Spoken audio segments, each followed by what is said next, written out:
ومشيت وحاجه خارقه العاده اللي اكتشفتها، مشيت لكومبلكس محمد السادس في غادي اللي هي لو سياج لا فيدراسيون رويال لا فيدراسيون دو فوتبول.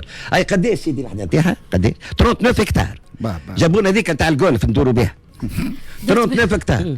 شاك جور اسمعوني باش تعرفوا شنو راهو التألق والنجاح، راهو عنده ثمن، ما هو شكاك ماتش واثنين هذوما عملوا اسيرونس في على التألق المغرب. انا نقولها بكل صراحه، فهمتني يا سيدي. 39 هكتار شو اللي فيها اوتيل هذاك ليكيب اوتيل يو 17، اوتيل يو 20، اوتيل وقت الاوتيل شو معاه كل شيء، معاه الجناح الصحي ومعاه البيسين ومعاه كذا ومعاه توا يبنيوا في صاله زاد غادي في الكومبلكس تاع الفيدراسيون، يبنيوا في صاله نتاع باش يعملوا زاد عمليات فوريا غاديكا. وانا اريد دي زاتليت يجيو من النوادي يعملوا في ريديوكاسيون في البيسين وفي كذا ونعرف شنو.